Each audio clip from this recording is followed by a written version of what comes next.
World War III has already begun. How the history books describe the beginning will depend on how it ends. How it ends will be determined by how the public reacts to the shockwaves to come. This cannot be predicted, but it can be influenced. Really another successful job. We're very, very proud of our military. We cannot allow Vladimir Putin to succeed here. The U.S. has reportedly launched dozens of cruise missiles at a Syrian government target. North Korea's military has issued a statement warning it would annihilate American troops in South Korea, quote, within minutes. The U.S. has dropped a large bomb in eastern Afghanistan. The current state of U.S.-Russia relations is at a low point. North Korea is going to be attacked. They will use nuclear weapons. One of the reasons that I was elected, one of the reasons that I'm standing here is called people want their military to be strong. We all know the atomic bomb is very dangerous. Since it may be used against us, we must get ready for it. We must get ready for it. We must get ready for it. We must get ready for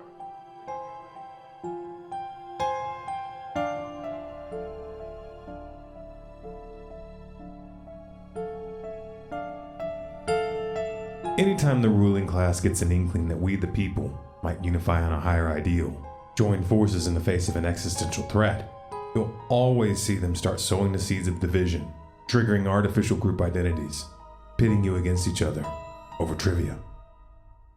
Once in play, the temptation to join a side is overwhelming, and very few resist.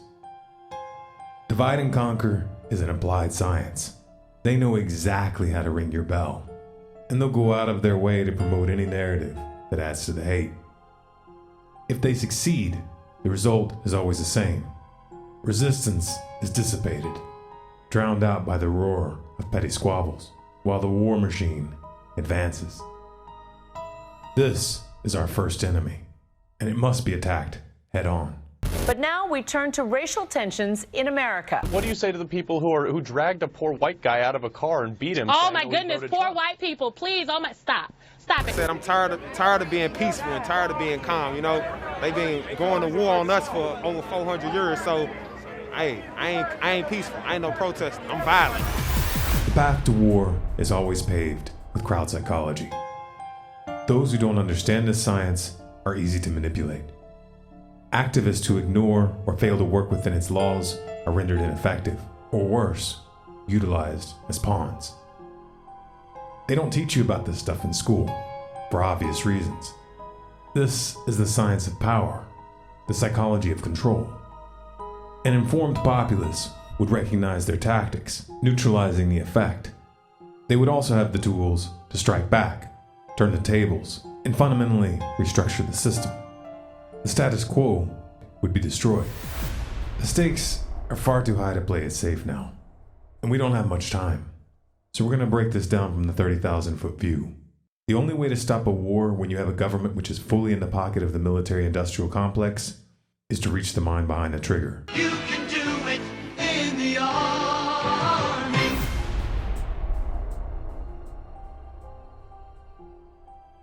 Break the chain of obedience. A contingent of the police and military must turn. This is easier said than done, and most who try sabotage themselves in the first few words. They fail to understand the group identities they are working with. Soldiers are conditioned to obey. They are regimented using extremely efficient authority and conformity structures, and have a very strong and inflexible group identity.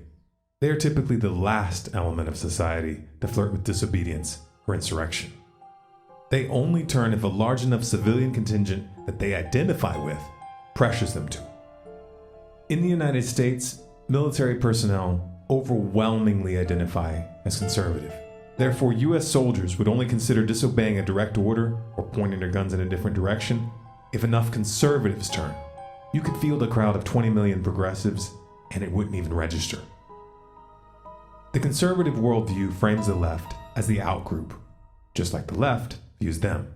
And any message that can be framed as coming from the enemy camp is automatically rejected out of hand. Racism, fraud, conflict of interest, homophobia, sexual assault, transphobia, white supremacy, misogyny, ignorance, white privilege. Bigotry and distrust and a certain kind of supremacy. We have to do something about it. I'm sorry to have to put this out there, but it's not just going to be about coming to demonstrations like this. We're going to have to put ourselves on the line. I'm sorry to say this. What you've got is big giant mega banks funding a bunch of communists and cop killers and other organizations that want to start martial law in this country and derail our elections. Hey y'all, my name is Mangina, and I'm a gender fluid, two-spirit, transracial, Muslim atheist, otherkin feminist, anti-racist, social justice warrior. Prepare a speech for you. Well, a few remarks, really. Feminism is cancer. Thank you very much.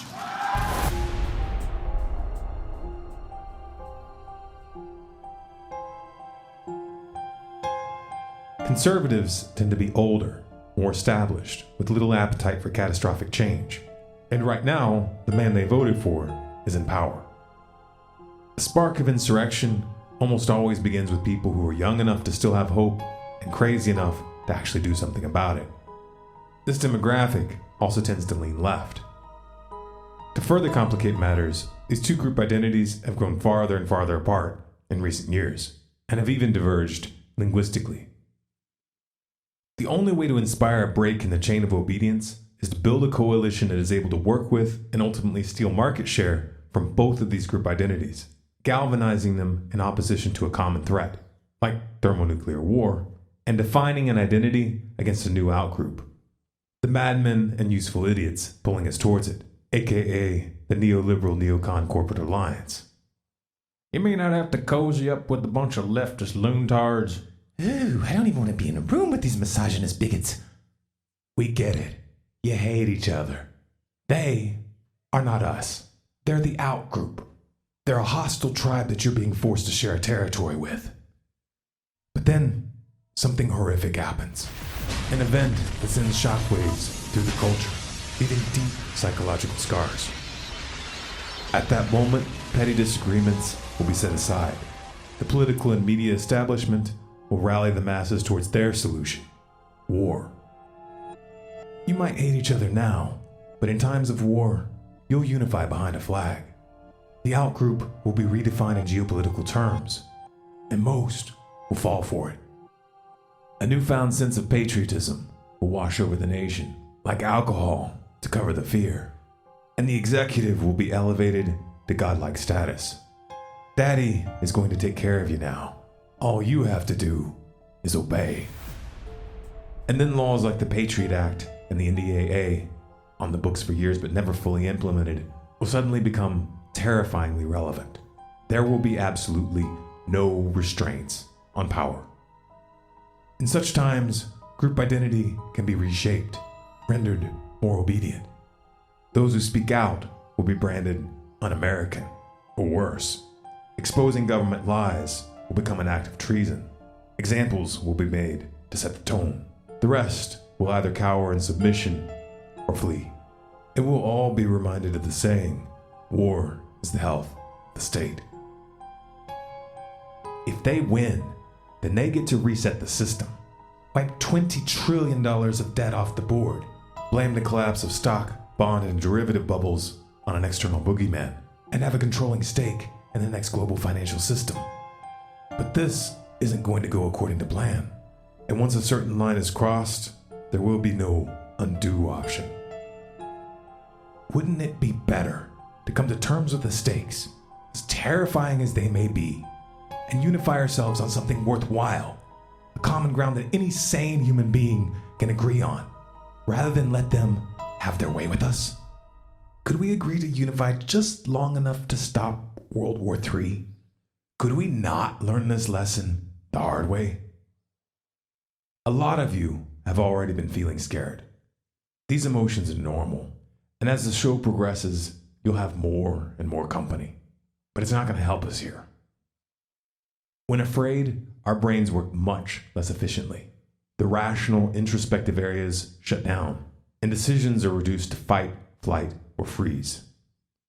Those in power always take advantage of this principle and use it to herd the population towards their goal. Rather than join the stampede, take a deep breath. Reflect on the inevitability of death. Let go. Look at the big picture, the world we're leaving for our children, grandchildren, and beyond. We have to do something, and it's not the thought that counts. Results matter. They really, really matter. But how can we reach the mind behind the trigger when we're up against the most sophisticated propaganda apparatus humankind has ever faced? We don't have multi-million-dollar budgets or the infrastructure and staff that such money can buy. Most of us are stretched to the limit, struggling to keep our heads above water. We don't have the means of setting up a large, centralized organization capable of challenging the machine on its own terms. And even if we did, such an approach wouldn't work. The house always wins. When the odds are stacked against us and failure is not an option, we must formulate an asymmetrical response. As strong as the enemy may seem, the establishment has a vulnerability. In fact, they have an entire web of vulnerabilities. The official narratives on a whole host of serious issues, foreign and domestic, are built on deliberate and orchestrated lies. Lies that cover crimes so horrific that most of the population couldn't even fathom the possibility. Many of these lies can be debunked by using publicly available evidence, and this is an essential part of the battle. But at this stage of the game, it's not going to be enough. The floodgates need to be opened. Here, we have to walk a very fine line. Some of what needs to be done will be dangerous. Some will straddle thin lines of legality or cross it explicitly. It's not up to me or anyone else to tell you how to handle that line. Each of us must choose our level of involvement. However, as the situation progresses, there will come a moment when it becomes clear that risks must be taken, sacrifices must be made, the laws of man superseded by a higher mandate. Some of you listening are positioned deep within the machine. You work among the gears. You have access to the tools and documents that the public doesn't know about. And you could get deeper access if you really tried. For some of you, monitoring this message might be part of your job description right now. Alphabet soup. I'm going to speak to you directly here. You and I both know why Trump flipped. We all know that Trump isn't running the show. He's dirty, and somebody got the goods on him. Dark stuff, the kind of dirt that guarantees obedience. Blackmail.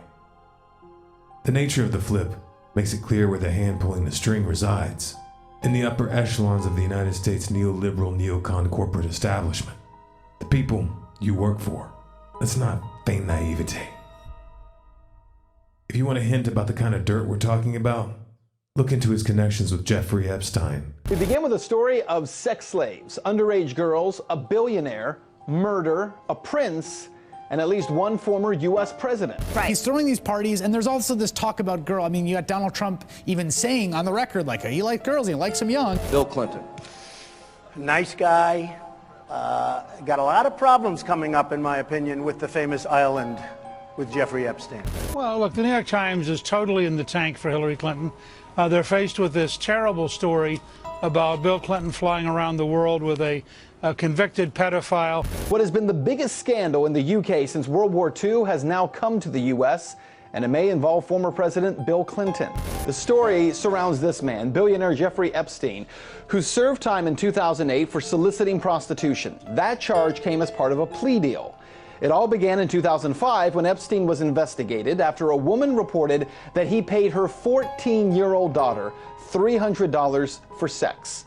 And since that initial claim, there have been more than 40 women who have come forward with claims that Epstein is a sexual predator and that he not only abused them, but shared them with famous and powerful friends.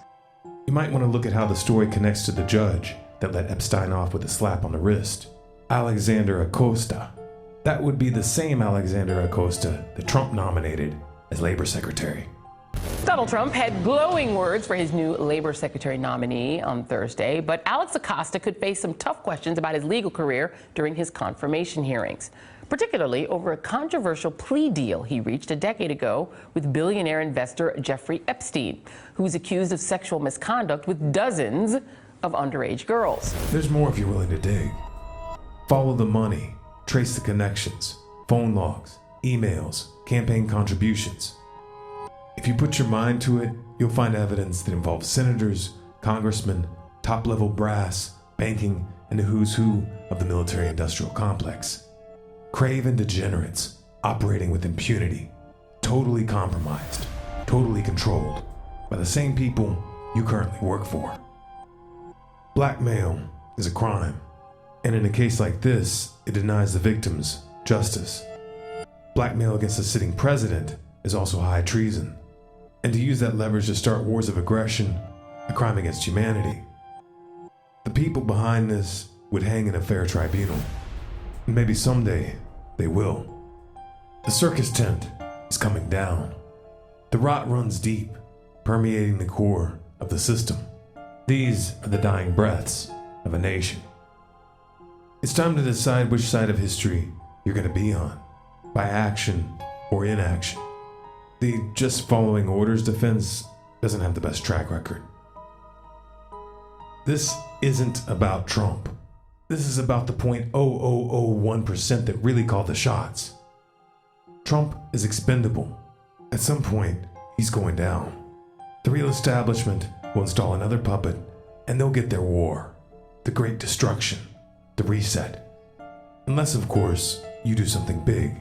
Strike deep. Strike in a way that slows down the agenda, knocks them off balance, discredits their warmongering lies, buys humanity some time.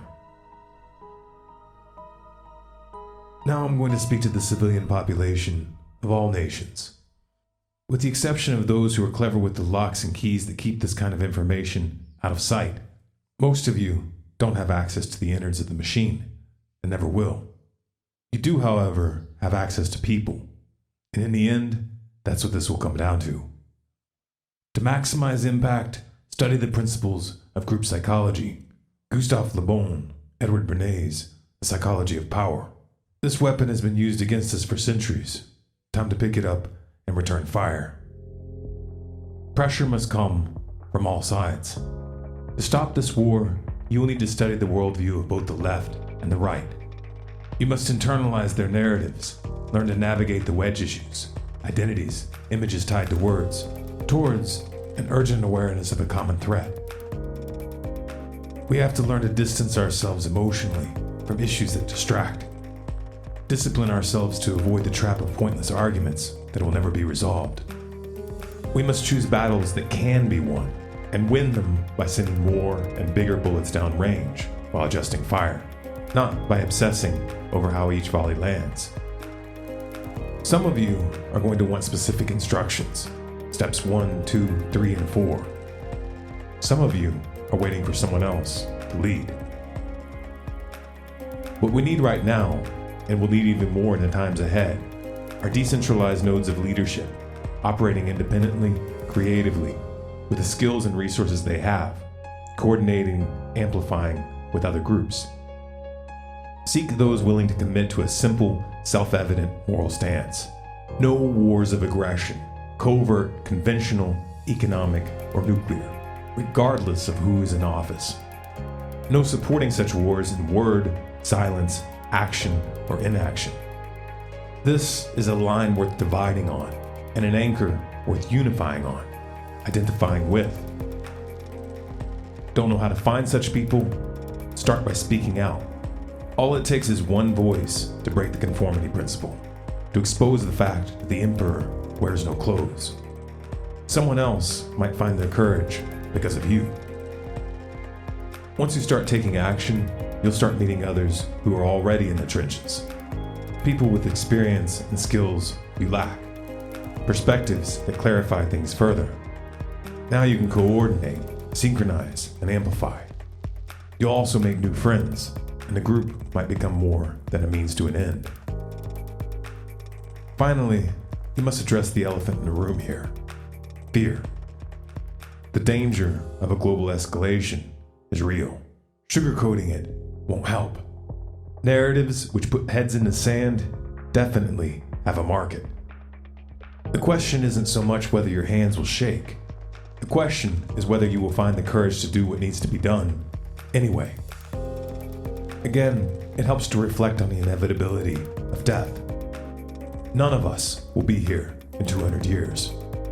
Look at the big picture, the world we're leaving for the next generation. It can also help to plug into something bigger than ourselves. Pray, meditate, connect to whatever you want to call it, however you believe you should. Struggling to decide what to do? Unsure of the right path? Go to the source. Ask like you mean it. Put all that emotion you have pent up in your chest into it. This doesn't have to be quiet, sitting down, formal, or planned. It can take the form of dance, music, or even just tears. When our brain is operating at this frequency, ideas often arrive out of the blue. Good ideas. And now your emotions are calm. You see a step you could take now. A simple goal that you know you can accomplish. And you're not afraid to start. In fact, you're excited. This isn't just something worth dying for. This is something worth living for. That's what we need. Follow that feeling. Take action before it slips away.